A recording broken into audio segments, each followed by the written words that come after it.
history is not only written by victors, it is filtered through fear and justified by power, then repeated again and again until distortion slowly begins to feel like truth. And nowhere is this process more visible than in the sexual myths attached to native societies of the Americas.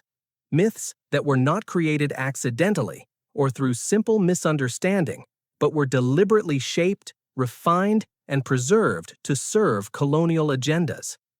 When Europeans arrived in the Americas, they did not arrive as curious learners seeking understanding or mutual exchange, but as moral judges armed with rigid religious doctrines, hierarchical worldviews, and an unshakable belief that virtue, discipline, and sexual order belonged exclusively to them. And within this mindset, any society that did not mirror European norms was instantly framed as suspicious, dangerous, or corrupt, creating a narrative environment where difference itself became evidence of immorality. Inside this framework, sex emerged as the most effective weapon of distortion, because sexual accusations provoke fear, fascination, and outrage far more efficiently than political or economic critique ever could, allowing colonizers to label native societies as promiscuous, incestuous, and morally uncontrolled without needing proof, because proof was never the objective and control was always the destination. Early colonial accounts repeatedly described indigenous communities using language carefully designed to shock European audiences, exaggerating rituals they did not understand, mistranslating kinship terms they refused to study seriously, and projecting their own anxieties, shame, and repression onto cultures they chose not to comprehend, until observation transformed into accusation and assumption solidified into fact. These claims were not innocent misunderstandings born from cultural difference, but strategic narratives that allowed conquest to appear righteous and resistance to appear sinful, because once a people could be portrayed as sexually immoral, violence against them could be framed not as exploitation or theft, but as moral correction. Yet archaeological evidence, indigenous oral histories, and later scholarly research reveal a radically different reality, one in which many native societies maintained strict sexual regulations, clearly defined marriage systems, strong kinship rules, and explicit incest taboos embedded deeply within social and spiritual law, systems where sexuality was never detached from responsibility, but instead woven into lineage, balance, and communal order.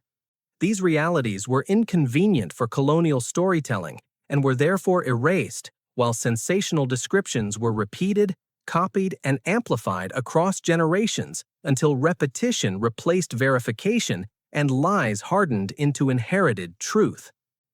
One of the most damaging myths to survive this process was the portrayal of indigenous women as universally sexually available, a narrative that simultaneously stripped women of humanity and excused sexual violence by implying consent where none existed, despite historical evidence showing that many native communities enforced strong protections around women's autonomy, upheld consent norms, and imposed serious consequences for sexual coercion.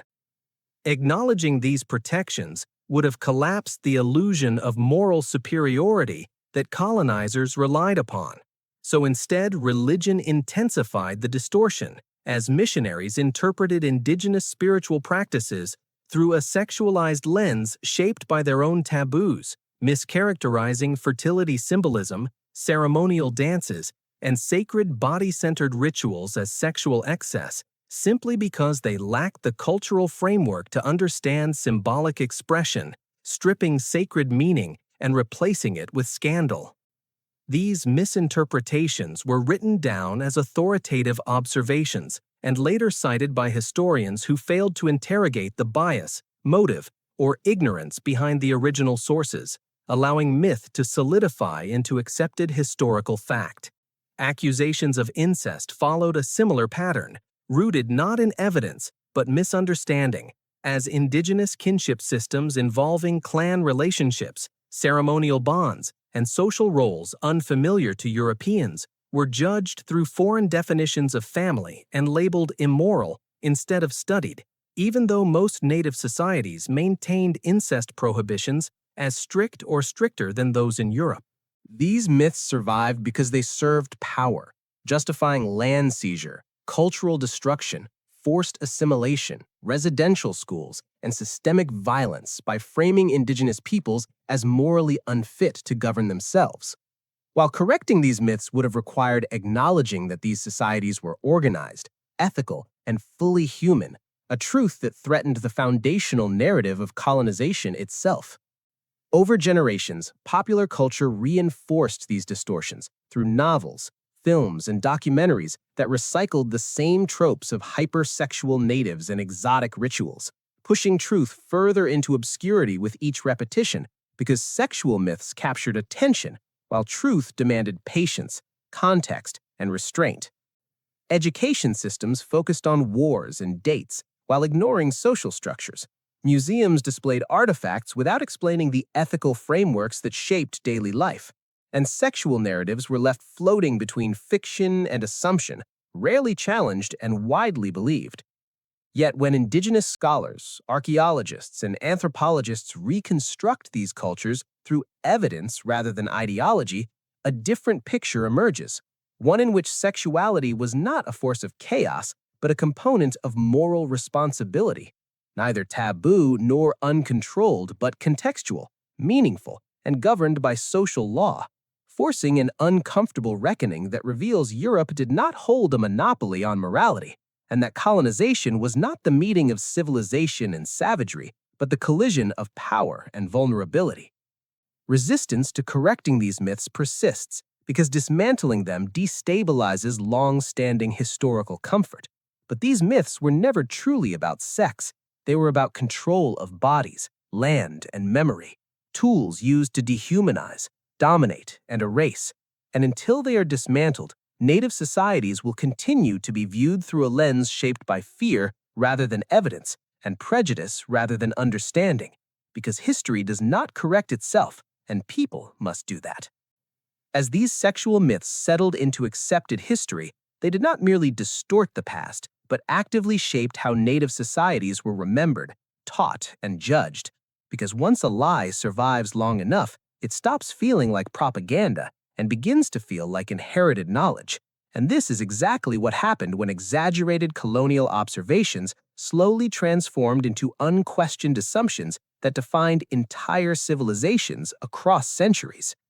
One of the most persistent claims suggested that native societies embraced unrestricted sexual freedom, yet careful examination reveals that what outsiders interpreted as permissiveness was often structured courtship, ceremonial bonding, or symbolic expression governed by social responsibility and communal oversight, where intimacy was not a private indulgence detached from society, but a matter of public ethics tied to adulthood rights, family obligation, and moral accountability, and violations of sexual norms carried consequences that were deliberately omitted from colonial records because they contradicted the narrative of chaos that justified intervention.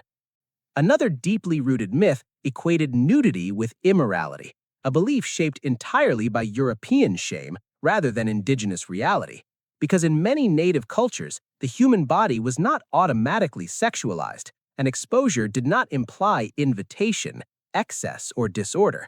Yet colonial observers projected their own repression onto societies that did not share it, transforming difference into deviance and cultural comfort into suspicion.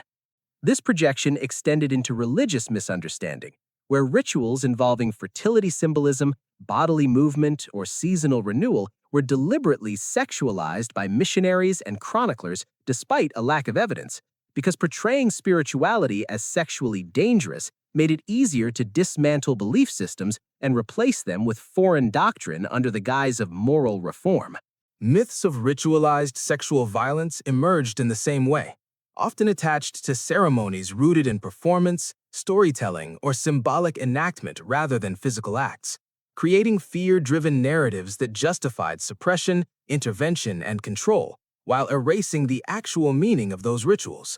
Even concepts of gender were misunderstood and weaponized, as societies that recognized more than two gender roles were framed as sexually confused or morally unstable rather than socially sophisticated, despite the fact that these roles often carried clearly defined responsibilities, spiritual significance, and ethical boundaries that challenged European assumptions about identity and order.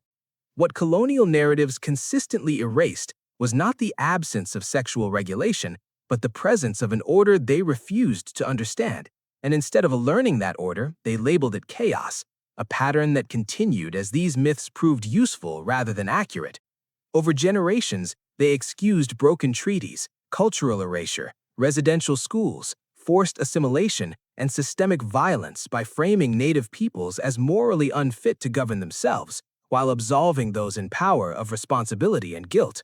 Modern historical frameworks inherited these distortions, and even when archaeological evidence, indigenous oral histories, and rigorous scholarship emerged to challenge them, correction was slow and often resisted because myths are easier to teach than complexity, and outrage is easier to sell than nuance. Turning ancient native sexuality into spectacle rather than subject, something sensationalized in popular culture and avoided in serious education, leaving indigenous voices marginalized in narratives about their own ancestors. Yet when those voices are finally centered, a consistent theme emerges across regions and cultures of balance over excess, responsibility over indulgence, and community over individual impulse, revealing societies that were not defined by sexual chaos, but by ethical systems rooted in harmony and continuity.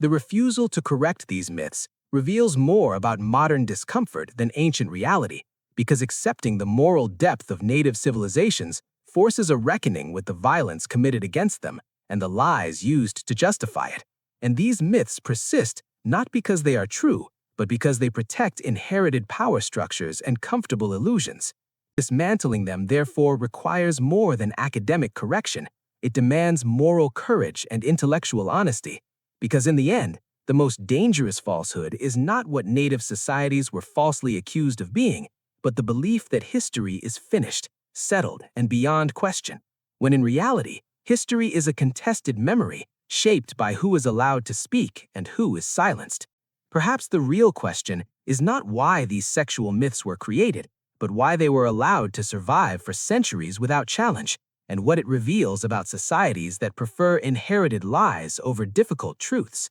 Because the past does not ask to be defended or condemned, it asks to be understood. And the moment we stop repeating myths we did not investigate is the moment history finally stops serving power and begins, quietly but decisively, to serve truth.